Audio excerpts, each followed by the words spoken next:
ഭർത്താവിൻ്റെ ഫ്രണ്ട്സിനെ എന്താ ഭാര്യയ്ക്ക് ഇഷ്ടമില്ലാത്തത്?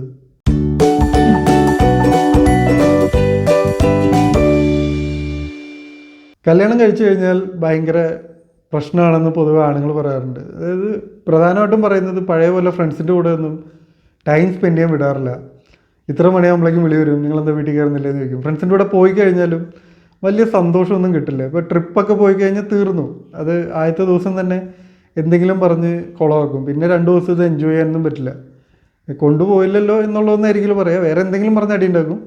പോകാൻ നേരത്തെ നമ്മൾ 1000 തവണ ചോദിച്ചിട്ടൊക്കെയാണ് പോവുക, ഞാനൊന്ന് പോയി വരട്ടെ എന്നൊക്കെ പറയും. അപ്പോൾ എന്നെ കൊണ്ടുപോകാത്തുള്ള വിഷമവും പരിഭവമൊക്കെ കണ്ടിട്ടാണ് പുറത്തേക്ക് ഇറങ്ങുക.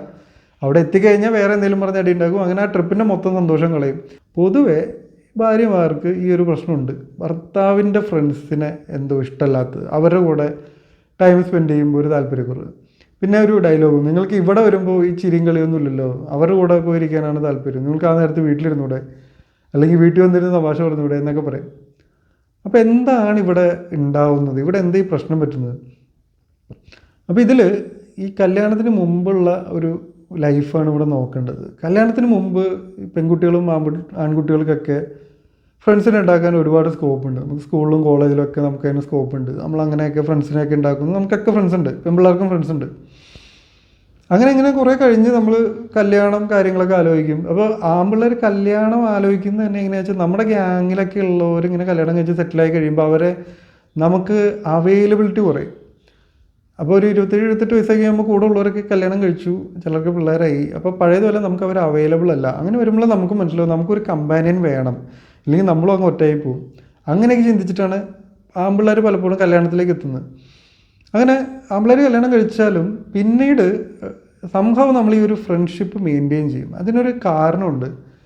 ഒരു 30 വയസ്സൊക്കെ കഴിഞ്ഞാൽ, അല്ലെങ്കിൽ ഒരു 27-28 കഴിഞ്ഞാൽ നമുക്ക് പുതിയ ഫ്രണ്ട്സിനെ ഉണ്ടാക്കാൻ ബുദ്ധിമുട്ടാന്നല്ല, ചിലപ്പോൾ പറ്റുകയില്ല. അതാണ് ഇപ്പോൾ ഈ വിദേശത്തൊക്കെ പഠിക്കാനായിട്ട് ഈ ഒരു ഏജിൽ പോകുന്നവർക്ക് പറ്റുന്നൊരു പ്രശ്നം. അവിടെ ചെന്നിട്ട് നമുക്കൊരു ഏജ് കഴിഞ്ഞാൽ പുതിയ ഫ്രണ്ട്സിനെ ഉണ്ടാക്കാനൊക്കെ പാടാം. നമ്മളും ഇവിടെ എക്സ്പീരിയൻസ് വരുന്നൊരു പ്രശ്നമല്ല. അപ്പോൾ നമുക്കിങ്ങനെ ഒരു ടൈം കഴിഞ്ഞാൽ ഫ്രണ്ട്സിനൊന്നും കിട്ടുന്നില്ല.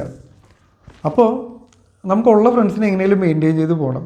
അപ്പോൾ നമ്മൾ അവരുടെ കൂടെ ടൈം സ്പെൻഡ് ചെയ്യാനും അവരെ വിളിക്കാനും ഒരു ടച്ചിലിരിക്കാനൊക്കെ നോക്കും. സ്ത്രീകളുടെ കാര്യത്തിൽ ഇവർ വിവാഹം കഴിഞ്ഞ് പുതിയൊരു ഇതിലേക്ക് കടക്കുമ്പോൾ ഇവരൊരു മൈൻഡ് സെറ്റ് എന്ന് പറയുന്നത്, എൻ്റെ ഒരു സിംഗിൾ പോയിൻ്റ് ഓഫ് കോണ്ടാക്റ്റ് എൻ്റെ ഹസ്ബൻഡാണ് എന്ന രീതിയിൽ ചില സ്ത്രീകളെങ്കിലും ചിന്തിക്കുന്നുണ്ട്.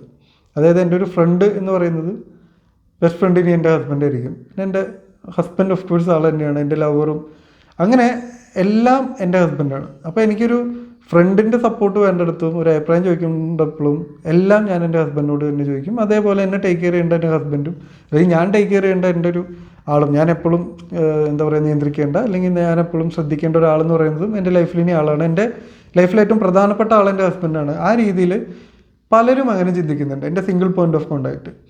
ഇപ്പോൾ ഞാൻ ഈ പറയുന്നത് നിങ്ങൾക്ക് മനസ്സിലാവണമെങ്കിൽ, ഇപ്പോൾ ഇത് കാണുന്ന സ്ത്രീകളുണ്ടെങ്കിൽ നിങ്ങൾ നോക്കൂ, നിങ്ങളൊരു കോമഡി റീല് കണ്ടു, നിങ്ങൾക്ക് എൻജോയ് ചെയ്യുന്ന ഒരു റീല് നിങ്ങൾ കണ്ടു എന്ന് വിചാരിക്കുക. അത് ആർക്കെങ്കിലും ഫോർവേഡ് ചെയ്ത് കൊടുത്താലോ എന്ന് തോന്നും. അപ്പോൾ നിങ്ങളിത് ആർക്ക് ഫോർവേഡ് ചെയ്യും? നിങ്ങൾ നോക്കുമ്പോൾ നിങ്ങളുടെ ഫ്രണ്ട്സ് ഉണ്ട്, പക്ഷേ ഇവർ ആ മൂഡിലായിരിക്കില്ല. ഞാൻ അയച്ചു കൊടുത്താൽ അവൾക്ക് ചിലപ്പോൾ ഇഷ്ടപ്പെടില്ല, അവൾ ചിലപ്പോൾ ഒന്നും എന്താ പറയുക റിപ്ലൈ പോലും തരില്ല. ചിലർക്ക് ഇത് അയച്ചു കൊടുത്താൽ അവർ വേറെ അർത്ഥത്തിലെടുക്കും, അപ്പോൾ അവൾക്കും അയച്ചു കൊടുക്കണ്ട. സേഫ് എന്ന് പറയുന്നത് എന്താണ്, ഭർത്താവിന് അയച്ചു കൊടുക്കുക എന്നുള്ളതാണ്. അങ്ങനെ നേരെ ഭർത്താവിന് അയച്ചു കൊടുക്കും.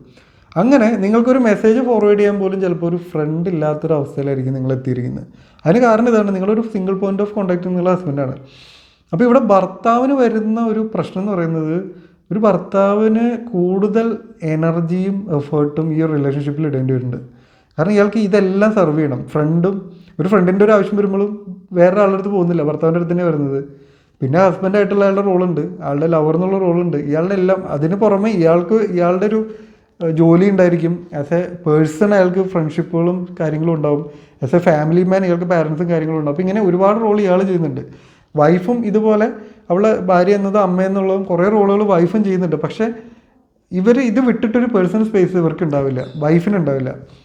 അപ്പോൾ ഈ വൈഫ് നോക്കുമ്പോൾ പിന്നെ എനിക്ക് അങ്ങനെ ഒരു വേറെ സർക്കിളില്ല. എൻ്റെ ലോകം എൻ്റെ ഫാമിലിയാണ്, ഞാൻ എൻ്റെ ഫാമിലിക്ക് വേണ്ടിയാണ് ടൈം സ്പെൻഡ് ചെയ്യുന്നത്, എൻ്റെ മക്കൾ, എൻ്റെ ഹസ്ബൻഡ്. അപ്പോൾ ഇയാൾക്ക് മാത്രം ഇതിനെ വേറൊരു സർക്കിൾ, അയാൾക്ക് എൻ്റെ മക്കൾ, എൻ്റെ ഭാര്യ എന്ന് പറഞ്ഞിരുന്നാൽ പോരെ. അതാണ് ഈ ഒരു തോട്ടാണ് ഈ ഒരു പ്രശ്നത്തിലേക്ക് വരുന്നത്. അതായത് വൈഫ് മറ്റ് കോണ്ടാക്റ്റുകൾ കുറച്ച്, ഇവരുടെ ഫ്രണ്ട്ഷിപ്പുകളൊക്കെ കട്ടായി അവസാനം ഇവരുടെ പ്രധാന ഫ്രണ്ട് എന്ന് പറയുന്ന ഹസ്ബൻഡായി മാറുകയും ഇവരൊരു സിംഗിൾ പോയിന്റ് ഓഫ് കോൺടാക്ട് എന്ന് പറയുന്ന ഭർത്താവായിട്ട് മാറുകയും ഈ സമയത്ത് ഭർത്താവിന് വേറൊരു ഫ്രണ്ട് ഉണ്ടാവുകയും ചെയ്യുമ്പോൾ ഇവർക്കത് റിലേറ്റ് ചെയ്യാൻ പറ്റില്ല. എനിക്കില്ലാത്തൊരു കാര്യം എന്തിനാണ് ഇയാൾക്ക്, അല്ലെങ്കിൽ ഞാനതില്ലാതെയും പോകുന്നുണ്ട്, ഇയാൾക്ക് പിന്നെ എന്തിനാണ് ഇതിൻ്റെ ഒരു ആവശ്യം എന്നാണ് ചിന്തിക്കുന്നത്. അതാണ് ഈ പെർട്ടിക്കുലറി ഒരു വ്യക്തിയോടല്ല ഭാര്യയ്ക്ക് ദേഷ്യം, ഹസ്ബൻഡിന് ഫ്രണ്ട്സ് അല്ലെങ്കിൽ ഫ്രണ്ട് സർക്കിൾ എന്ന് പറയുന്ന കൺസെപ്റ്റിനോടാണ് ദേഷ്യം. അപ്പോൾ ഭാര്യ നോക്കുമ്പോൾ ഇയാൾ ഫ്രണ്ട്സ് വന്നു കഴിഞ്ഞാൽ ചിലപ്പോൾ ചിരിച്ച് കളിച്ച് സംസാരിക്കും, ഫ്രണ്ട്സിനെ ഫോൺ ചെയ്യുമ്പോൾ ചിരിച്ച് കളിക്കും, വീട്ടിലായാലും ചിലപ്പോൾ അങ്ങനെ ഇരിക്കില്ല. അതേപോലെ ഇയാൾ ചില തമാശകളൊക്കെ പറയുന്നത് കാണാം ഫോൺ ചെയ്യുന്ന സമയത്ത്, പക്ഷെ വീട്ടിൽ വന്ന് അങ്ങനെ ഒന്നുമില്ല, വീട്ടിൽ ഇയാൾ വേറെ വല്ല കാര്യങ്ങളാണ് പറയുന്നത്, അല്ലെങ്കിൽ പ്രത്യേകിച്ചൊന്നും പറയുന്നില്ല. പിന്നെ പലപ്പോഴും ചില പ്രശ്നങ്ങളുണ്ടാകുമ്പോൾ നിങ്ങളിത് അവസാനമാണോ എന്നോട് പറഞ്ഞത് എന്ന് പറയുന്ന ഒരു കാര്യം ഭാര്യ ചോദിക്കും. ഇത് ഫ്രണ്ട്സിനോടൊക്കെ ഷെയർ ചെയ്തിട്ടുണ്ടാവും, പ്രോബ്ലം വരുമ്പോൾ എന്നോട് പറഞ്ഞുകൂടെ എന്ന് ചോദിക്കും. ഇവിടെ രണ്ട് പ്രശ്നങ്ങളുണ്ട്. ഞാനത് ഈ തമാശകളുടെ കാര്യം പറയാം. ഈ ഞങ്ങളുടെ ബാച്ചലർ ലൈഫിൻ്റെ ഒരു കാര്യം പറയുന്നുണ്ട്. ഞങ്ങൾ ആണുങ്ങളുടെ ഒരു കാര്യം, ഞങ്ങൾ കുറേ കാര്യത്തിലൊക്കെ സില്ലിയാണ്. ഇപ്പം ഞങ്ങളുടെ തമാശകളും ഞങ്ങൾ ഇതിനൊക്കെയാണോ ചിരിച്ചതെന്ന് ആലോചിച്ചാൽ അങ്ങനത്തെ സില്ലി സാധനങ്ങൾക്കായിരിക്കും ഞങ്ങൾ ചിരിക്കുന്നുണ്ടാവുക. പക്ഷെ ഇതൊരാണ് വേറെ ആണിനോട് പറയുമ്പോൾ അവന് മനസ്സിലാവാൻ ചിരിക്കും. പക്ഷെ അത് ആ ഒരു എക്സൈറ്റ്മെൻറ്റിൽ വന്ന് ഭാര്യയോട് പറഞ്ഞു കഴിഞ്ഞാൽ ഭാര്യ ഇയാൾ എന്തീ പറയണേ എന്ന് പറഞ്ഞിരിക്കും. കാരണം അവർക്കത് മനസ്സിലാവണമെന്നില്ല. അപ്പോൾ ആക്ച്വലി ഒരു രണ്ടാണുങ്ങൾ രണ്ട് കൂട്ടുകാരിരുന്ന് വർത്താനം പറഞ്ഞ് ചിരിക്കുക എന്ന് പറഞ്ഞാൽ ഇത് ഭയങ്കര ഭീകര തമാശ പറഞ്ഞിട്ടൊന്നും അവർ ചിരിക്കുന്നുണ്ടാവുക, അവർക്കത് കണക്റ്റ് ആവുന്നുണ്ടാവും. അപ്പോൾ അങ്ങനത്തെ ഒരു സ്പേസ് പക്ഷേ ഭാര്യയോട് സംസാരിക്കുമ്പോൾ ചിലപ്പോൾ ഉണ്ടാവില്ല. അപ്പോൾ ഇയാൾ ഇതേപോലെ കല്യാണം കഴിഞ്ഞപ്പോൾ ഭാര്യനെ ബെസ്റ്റ് ഫ്രണ്ടായിട്ട് കണ്ടിട്ട് വന്ന് ചളിയടിക്കലും തമാശ പറയലൊക്കെ ചെയ്തിട്ടുണ്ട്. അപ്പോൾ ഭാര്യ പറയും ഇതൊക്കെ എന്ത് ചളി എന്ന് പറഞ്ഞ് പുച്ഛിച്ച് വിട്ടിട്ടുണ്ടാവും. അല്ലെങ്കിൽ നിങ്ങൾ തന്നെ ഭാര്യ ആസ് എ വൈഫാണ് ഇത് കാണുന്നതെങ്കിൽ വൈഫ് എന്ന് ചിന്തിച്ച് നോക്ക്, നിങ്ങളോട് ഭർത്താവ് അവസാനം വന്ന് തമാശ പറഞ്ഞപ്പോൾ നിങ്ങൾ എങ്ങനെ റിയാക്ട് ചെയ്തതെന്ന് ആലോചിച്ച് നോക്ക്. അപ്പോൾ ഇയാൾ എന്തുകൊണ്ട് ചിരിച്ച് കളിച്ച് ഇങ്ങനെ പറയുന്നില്ല എന്ന് വെച്ചാൽ പുള്ളി അങ്ങനെ വന്ന് പറയുമ്പോൾ നിങ്ങൾ അങ്ങനെയല്ല റിയാക്ട് ചെയ്യുന്നത്. അപ്പോൾ പിന്നെ ആൾക്ക് വേറെ ഓപ്ഷൻ ഇല്ലല്ലോ, ഇത് പറഞ്ഞ് ചിരിക്കുന്ന ആളത്തല്ലേ ആൾ പറയുള്ളൂ. അതേപോലെ നിങ്ങൾ എപ്പോഴാണ് ഭർത്താവിനോട് ഇങ്ങനെ രസകരമായ കാര്യങ്ങൾ ഷെയർ ചെയ്തിട്ട് എത്ര കാലമായിരുന്നു കൂടെ ഒന്ന് ആലോചിച്ച് നോക്കും. അങ്ങനത്തെ കാര്യങ്ങൾ ഷെയർ ചെയ്യുന്നുണ്ടെങ്കിൽ ആൾ നിങ്ങളുടെ കൂടെ ടൈം സ്പെൻഡ് ചെയ്യുമല്ലോ. ആൾ പറയുന്നത് കേട്ട് ചിരിച്ച് എൻ്റെ ഭാര്യ നല്ല തമാശയൊക്കെ പറയുന്നു പറഞ്ഞിരിക്കും. പക്ഷേ വൈഫ് അങ്ങനത്തെ കാര്യങ്ങളായിരിക്കില്ല പറയുന്നുണ്ടാവുക. അപ്പോൾ ഭർത്താവിന് അവിടെയും ചിരിക്കാനും ഇതിനും സ്പേസില്ല. അപ്പോൾ പുള്ളിക്ക് എവിടെയെങ്കിലും തമാശ കേൾക്കണമെങ്കിൽ ആൾ ഫ്രണ്ടിനെ വിളിക്കുമ്പോഴായിരിക്കും ചിരിക്കുന്നുണ്ടാവുക. ഞാൻ നേരത്തെ പറഞ്ഞാൽ തമാശ എന്ന് പോലെ അതിനെ വിളിക്കാൻ പറ്റില്ല കേട്ടോ, വളരെ സില്ലി കാര്യങ്ങൾക്കാണ് ഈ ഭർത്താക്കന്മാർ ചിരിക്കുന്നത്. അപ്പോൾ ഒരു ഭാര്യ നോക്കുമ്പോൾ ഇയാൾ അവരുടെ അടുത്ത് ഹാപ്പിയാണ്. ഹാപ്പി എന്ന് പറഞ്ഞാൽ വളരെ സന്തോഷങ്ങളുടെ റീസൺസ് സില്ലിയാണ് എന്നതുകൊണ്ടാണ് ഹാപ്പി ആയിട്ട് ഫീൽ ചെയ്യുന്നത്. ചെറിയ കാര്യങ്ങൾക്കാണ് ഈ ചിരിക്കുന്നതും സന്തോഷിക്കുന്നത്. കാരണം ഒരുപാട് സ്ട്രെസ്സും കാര്യങ്ങളുണ്ട് ലൈഫിൽ, എന്തെങ്കിലും ഒരു റിലാക്സ് ആവേണ്ടതെന്ന് പറഞ്ഞിട്ടായിരിക്കും അവർ ഫ്രണ്ട്സിൻ്റെ കൂടെ ടൈം സ്പെൻഡ് ചെയ്യുക. അതേപോലെ തന്നെ ഈ പ്രശ്നങ്ങൾ വരുമ്പോൾ എന്തുകൊണ്ട് പറയുന്നില്ല, ഇത് രണ്ടാമത്തെ പ്രശ്നം. ഈ പ്രശ്നങ്ങൾ വരുമ്പോൾ ഒരു പ്രശ്നം ഞാൻ നേരത്തെ പറഞ്ഞ പാട്രിയാർക്കിയൽ സൊസൈറ്റി ആണല്ലോ.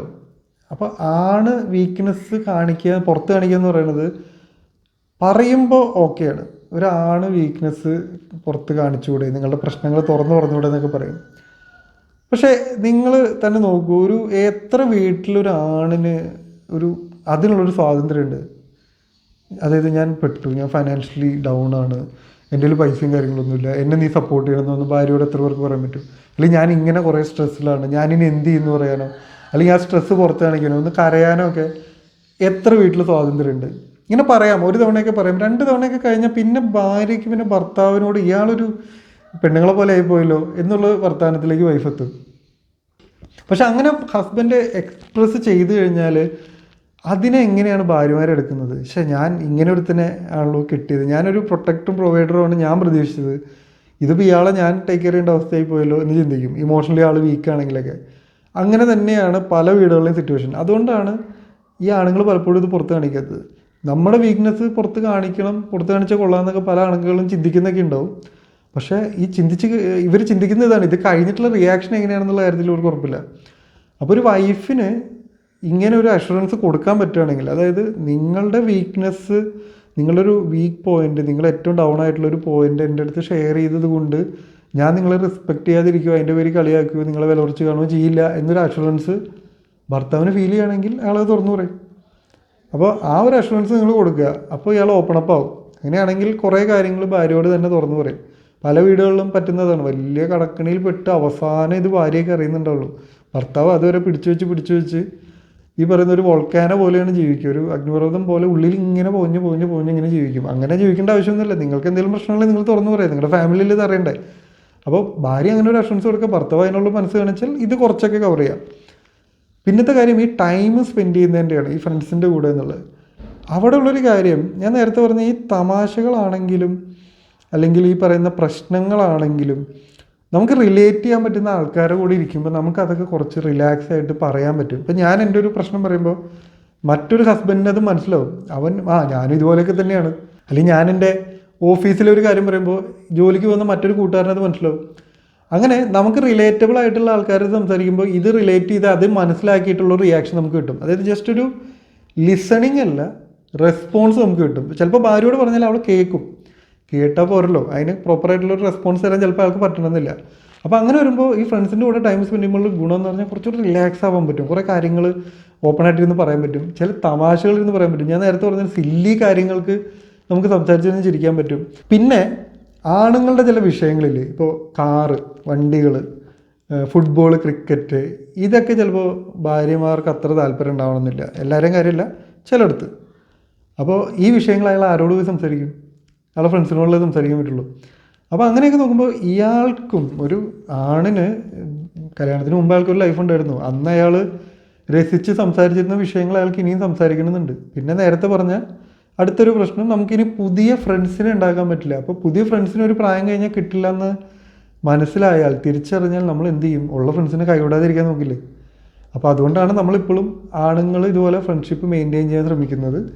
അതേപോലെ അവന് റിലേറ്റ് ചെയ്യാൻ പറ്റുന്ന, അവൻ പറഞ്ഞാൽ അത് അതേ എക്സൈറ്റ്മെൻറ്റിൽ മനസ്സിലാവുന്ന ഒരു കമ്പനിയിൽ പോയി പറയുമ്പോൾ അതിന് ആ ഒരു രസമുള്ളൂ. അതുകൊണ്ടാണ് അത്തരം സഭകൾ, അത്തരം സർക്കിളുകൾ ഉണ്ടാക്കാൻ അയാൾ വീണ്ടും ശ്രമിക്കുന്നത്.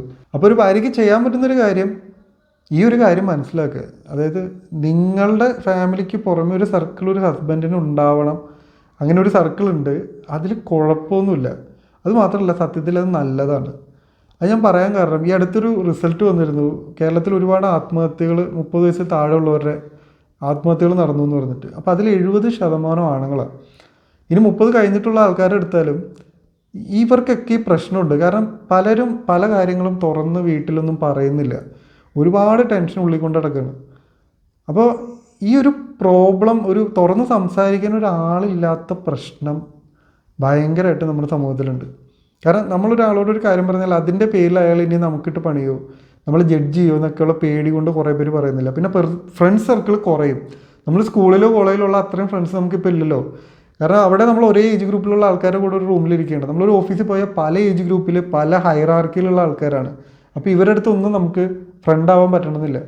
അപ്പോൾ അങ്ങനെ ഫ്രണ്ട്സ് കുറഞ്ഞു, നമ്മൾ ഇതൊക്കെ തുറന്നു പറയാനുള്ള ആൾക്കാർ കുറഞ്ഞു. സോ ഞാൻ പറഞ്ഞു തന്നേ ഇത്രേ ഉള്ളൂ. നിങ്ങൾക്ക് ചിലപ്പോൾ നിങ്ങളുടെ ഭർത്താവ് ഫ്രണ്ട്സിൻ്റെ കൂടെ ടൈം സ്പെൻഡ് ചെയ്യുന്നതും കാര്യങ്ങൾ ഇഷ്ടപ്പെടുന്നുണ്ടാവില്ല. പക്ഷേ അങ്ങനെ ഒരു സർക്കിൾ അയാൾക്ക് കൊടുക്കുന്നതാണ് നല്ലത്. അയാളുടെ മാനസികാരോഗ്യത്തിനും നിങ്ങളുടെ ഫാമിലിയുടെ നല്ല കാര്യത്തിനും വേണ്ടി അങ്ങനെ ഒരു സർക്കിൾ അയാൾക്ക് വേണം. ഫാമിലിക്ക് പുറത്തൊരു സർക്കിൾ ഉള്ളത് നല്ലതാണ്. അയാൾക്ക് കുറച്ചുകൂടെ കാര്യങ്ങൾ തുറന്ന് പറയാനും അയാൾക്ക് കുറച്ചുകൂടെ റിലാക്സ് ആയിട്ട് ഇരിക്കാനും. അങ്ങനെയാണെങ്കിൽ അയാൾക്ക് ബാക്കി സ്ട്രെസ്സ് ഹാൻഡിൽ ചെയ്യാനുള്ള ഒരു എനർജി ഇവിടുന്ന് കിട്ടും. ഇവിടെ ഇയാളൊന്ന് എനർജൈസ് ആയി ഈ സ്ട്രെസ്സൊക്കെ ഒന്ന് എടുത്ത് കളഞ്ഞു കഴിഞ്ഞാൽ ഇപ്പുറത്തുനിന്ന് വരുന്ന, നിങ്ങളുടെ ഫാമിലിയിൽ നിന്ന് തന്നെ വരുന്ന, ഫാമിലി ഹാൻഡിൽ ചെയ്യേണ്ട, ടേക്ക് കെയർ ചെയ്യേണ്ട പ്രശ്നങ്ങളും ഫൈനാൻഷ്യൽ കാര്യങ്ങൾക്കൊക്കെ ഹാൻഡിൽ ചെയ്യാനായിട്ടുള്ള ഒരു എനർജി ആൾക്ക് ഇപ്പുറത്തുനിന്ന് കിട്ടും. അപ്പോൾ അങ്ങനെ ഒരു സർക്കിൾ ഉള്ളതിൽ ആരും അങ്ങനെ അതിനൊരു പ്രശ്നമായിട്ട് കാണരുത്. അതൊരു സത്യത്തിൽ അത് ഉള്ളതൊരു നല്ല കാര്യമാണ്. ഇനി ഹസ്ബൻഡ് ചെയ്യേണ്ട ഒരു കാര്യം, നിങ്ങളുടെ ഒരേ ഒരു പോയിന്റ് ഓഫ് കോൺടാക്ട് ഈ പറഞ്ഞ പോലെ വൈഫാണ്. അവർക്ക് വേറെ സർക്കിളില്ല. അപ്പോൾ നമുക്ക് പെട്ടെന്ന് ഒരു ഫോഴ്സ് ചെയ്യാൻ പറ്റില്ല. നീ പോയി പഴയ ഫ്രണ്ട്സിനൊക്കെ കോൺടാക്ട് ചെയ്ത് നീ അവരെ സംസാരിക്കുന്നത് പറയാൻ പറ്റില്ല. അപ്പോൾ അവർക്കൊരു സർക്കിൾ ഇല്ലെങ്കിൽ നമ്മളാണ് പോയിന്റ് ഓഫ് കോൺടാക്ട് എങ്കിൽ നമ്മൾ ടൈം അതിനനുസരിച്ച് മാനേജ് ചെയ്യുക.